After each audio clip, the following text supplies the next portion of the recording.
Hi there, my name is Denise Eckert, and I'm the host of the Relaxation Lounge. And I love coming on here and sharing different techniques and tips to lower the stress in your life because you know what? Stress is not good. And today I've got Serenity Coach Lydia, and she's a stress management and burnout coach. She's also a Flowcode coach, Nirvana Pilates teacher, as she practices what she preaches, body and mind from stress to serenity. So welcome, Lydia. Thank you so much for having me. I feel really happy with that. Thank you. Now, what inspired you to do the work that you did? So we need to go more than 10 years back. I have been working for the Court of Law, investigating, and there I worked with people. Actually, I had to interview and interrogate people, witnesses, people of interest. And it made me wonder, why do people make certain choices in their life where you and I maybe walk away and others do something that is against the law, or that you think emotionally it's I don't really understand what's happening, or why somebody do this and not just walk away.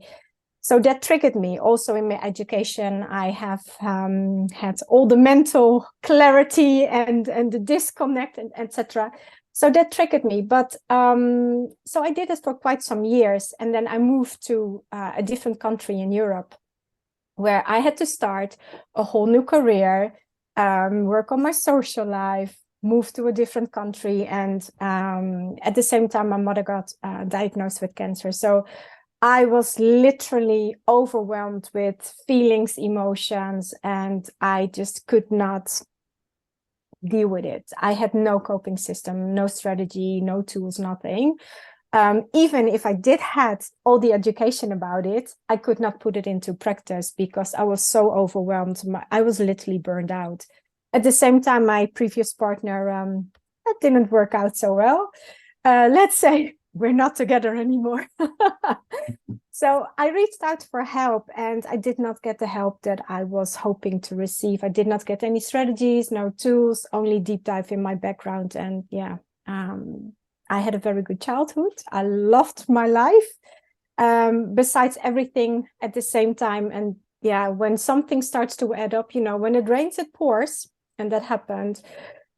So I got actually out of my burnout completely by myself, because of my education, because I was able to ask the right questions to myself. And then people found out that I overcame a burnout by myself. And they asked me if I could help them, if I could coach them, which I did. But as each burnout is different, for each person, it's different. So it took me more than 10 years to be fully integrated in the world of burnout with experience and in theory, that I thought, okay, now it is the time to open my own coaching business so I can help more people. Because yeah, that is my inspiration to make, at least to contribute to a better, healthier, happier life. Wow, that's So quite the thank you for story. asking.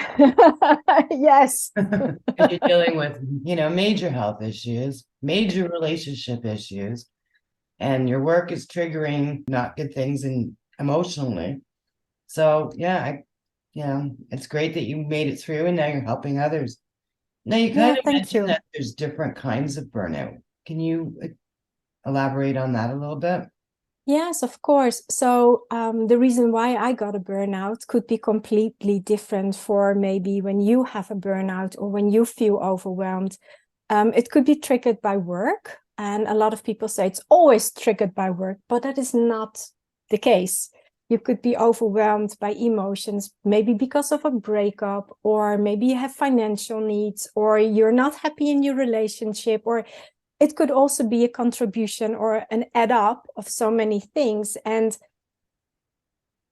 not knowing what you want or not knowing what you need, and having maybe just a small coping system or not enough tools or techniques, that is, for each person it's different.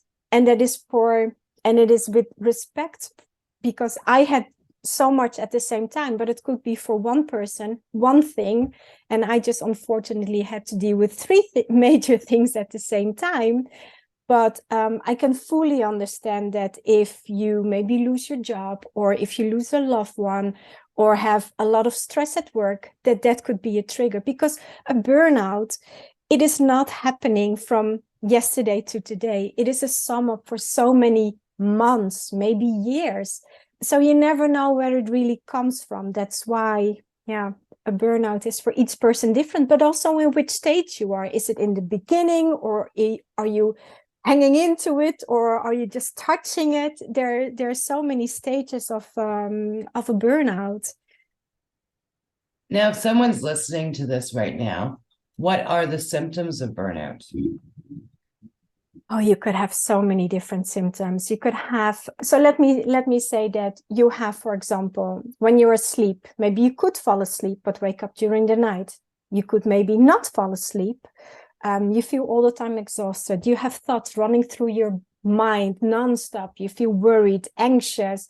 Maybe you have, you're perspiring all the time. You have cold hands, or have palpitations, or you have maybe that you think, oh, I have all the time those little colds and I'm not feeling well. Or you have maybe that you feel like, I have no appetite. Or you could start to consume more food or alcohol, or that there's so many symptoms that I could go on and on for hours. But if you feel that you're not in the right place, and if you think that your thoughts are running away from you, or taking, a different turn that you usually do, that is one of the signals. And there are so many signals.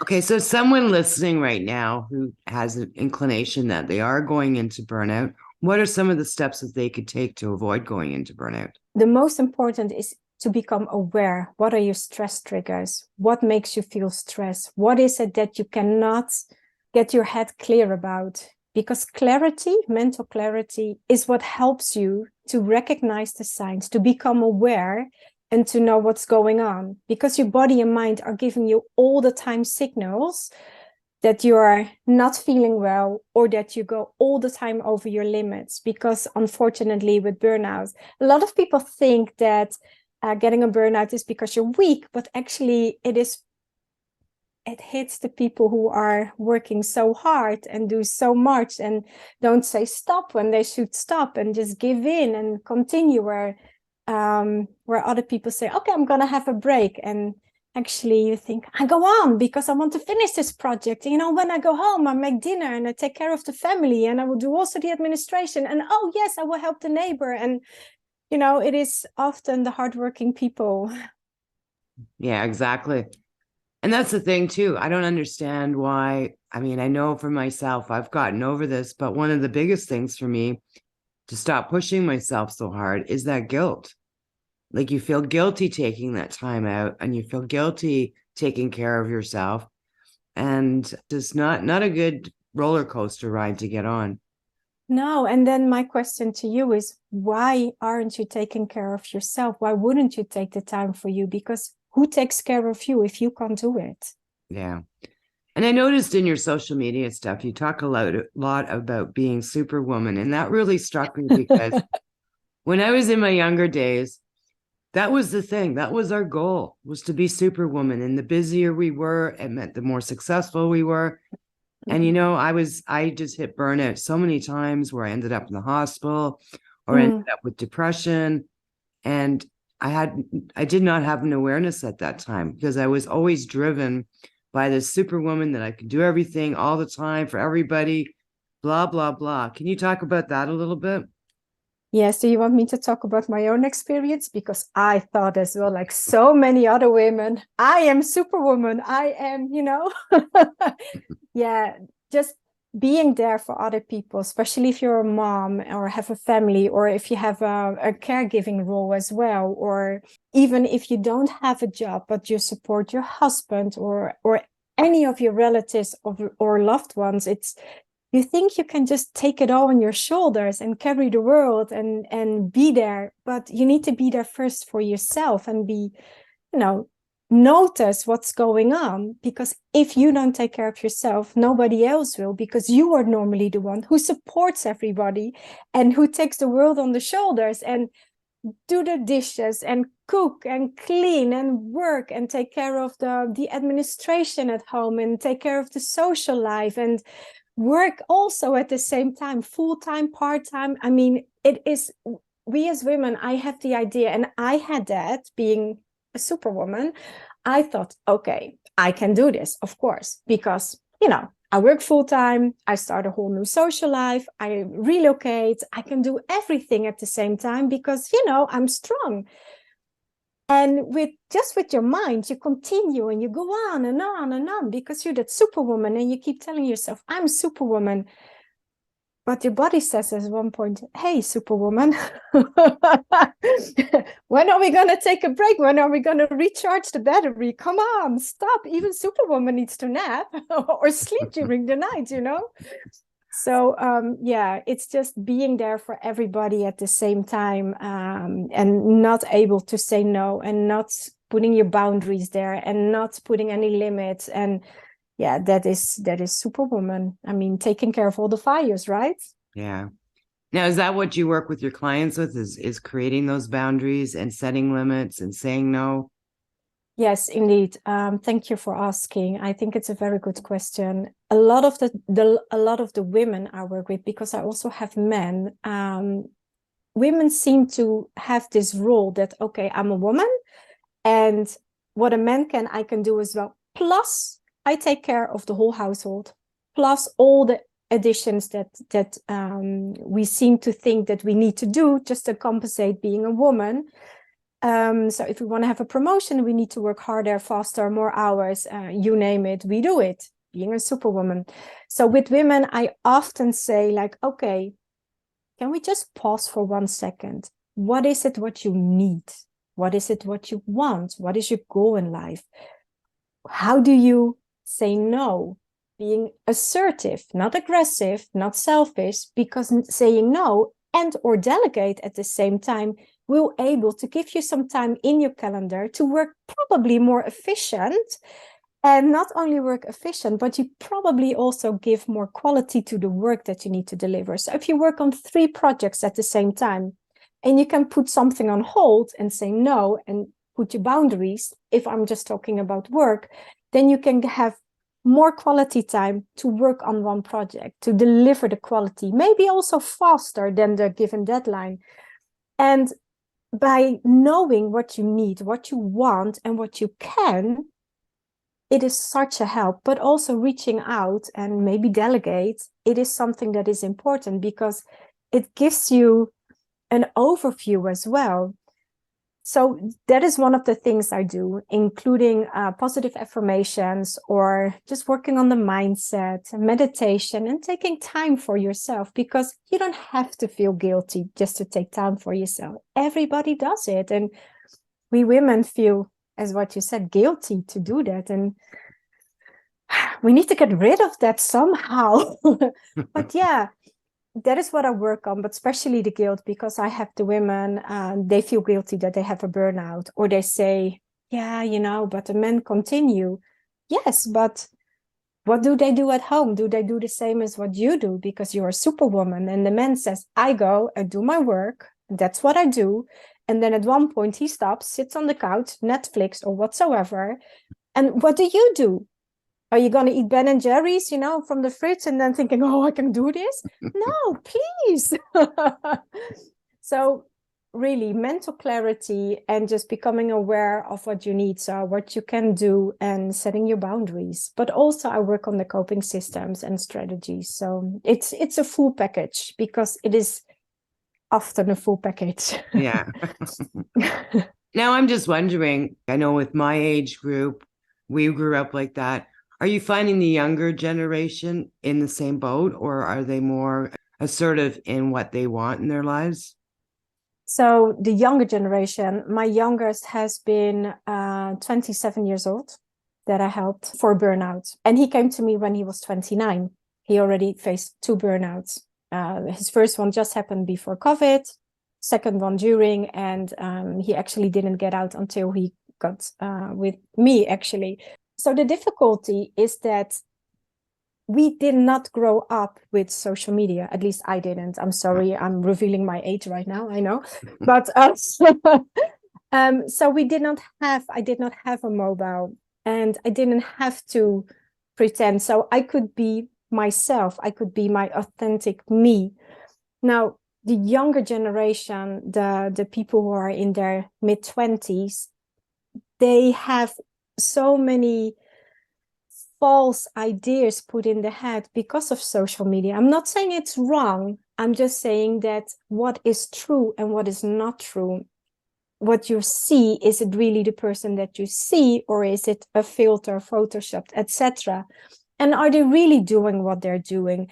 So plus the information that we get right now versus 30 years ago, it goes so much faster. You need to process so much more than we used to do. So then it's a sum up for younger people. Okay, you have all kinds of social media, which doesn't really bring some clarity. It troubles your head, because you need to stay on top of everything. So you have so many social media platforms that you spend the whole evening just going through your socials just to catch up with your friends. But then I ask, did you pick up a phone and just call them? No, of course not. I do WhatsApp, or I do a DM, or stuff like that. And I'm like, okay. And then those 100 friends you have, who is your actual friend? Who is your real friend? Who can you reach out to right now in this stage of your life? You have a burnout. Who can you contact and is there for you by phone? Yeah, that's a good question. Oh yeah, I have so many. I said, okay, then bring it on. Tell me, let me know, give me some insights. So they are actually struggling to find out how they can navigate in the world of social media. It is so difficult because you need to stay on top of your social life, but you also need to take a step back to see, okay, what is good for me and what can I do in my spare time to recharge my battery? So you need to make decisions. So yeah, the younger generation, they and it costs them, and that is what I work a lot with them, is about being their true self, being authentic, because they don't know exactly who they are, because they are put in this corner, in this social media corner, in this filter, and this make your face smaller and more pretty and younger, and I can understand it until a certain point, but not if it costs you your health. And that worries me, because life can be so beautiful, but also very short. So that's what I do with the younger generation. Wow, that's amazing. I look at when I was growing up, and no, I grew up without social media and without computers. And now I look at the younger generation and I wouldn't want to change places, because you're just so in touch with the world and everybody. There's so much judgment and comparison. And exactly, like you're creating a persona that you're not even. Yes. And when I tell them, for example, like, okay, one of the things that I advise is take a walk outside, go walk in the forest or near a lake, because, it will make you feel better. And they're in shock, because they say, yeah. So now try it. Okay, you can bring your phone, but make sure you put it also to the side. So you need to find a balance. And once you have them interested in why it could be beneficial for them, and also to distinguish, okay, who is good for you and who is not, but also give them the insight in how much time they actually spend on socials instead of themselves or in actual relationships. It's just an eye-opener. And the comments I get, like, okay, now suddenly I have time, and I'm like, oh yes, thank you, I am so happy to hear that, because that is such a huge step forward that makes a huge difference. Because I don't know, I loved my 20s and meeting people, and they're sitting at home. Okay, COVID didn't help, obviously, but they're all the time on the socials, and I'm like, come on, go outside, meet actual people, make friends, connect, but also connect to nature and find your true you. Yeah, I love the work that you do. So Thank now you. I understand that you've got a free download from your site, the Superwoman Syndrome. Can you just talk about that a little bit? Yeah, it is actually it is a little bit of a joke as well, in the good sense, because I don't want to take everything too serious. It just explains what I just previously said about being a superwoman, that you never stop, that you continue. But there are also some tips and tricks in it for nutrition wise. I'm not a nutritionist, don't get me wrong, but there are some quick wins what you can do to make you feel, to actually gain a little bit of energy. And it is a nice, if I can say so, I like the article, I've written it. So I think it could be very beneficial. It could be an eye-opener if you're doubting if you're a superwoman, and you might be recognizing some of the signals. So yeah, that's a free download. Just leave your email address and then you will receive it. Wonderful. So we're going to wrap this up. So what are the words of wisdom you'd like to leave with the audience today? Be aware and conscious of your thoughts. Know what you would like in life.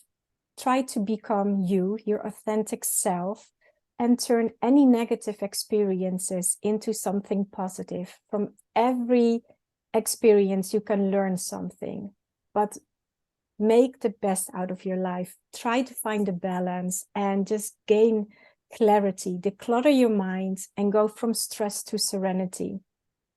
Wonderful. Well, thank you so much for your time here, Lydia. It was amazing. Great information. Wherever you're watching this or listening to this, if you have any questions for Lydia, her contact information will be there. So please reach out and ask your questions. So thank you again, Lydia. Great time. Great. I love talking about burnout because I've been through it so many times, and I like bringing the information to the public because you know what? We don't have to live like that. Exactly. And that's why I reached out to you, because I really appreciate the work that you do to make it more open and discussable, as I can mention it like that, and not put it somewhere in a corner. But it is not something that you have to be ashamed of. So I love the work that you do. And I thank you so much, because you give so many nice tips and tricks, which is really beneficial. And if just one person hears this and get inspiration from it, for me, that's already a win. That is so good. So thank you so much for having me as well. Well, thank you very much. And thank you for listening. And I'll see you in the next episode. If you're looking for more ways to reduce the stress in your life, please visit www.therelaxationlounge.info.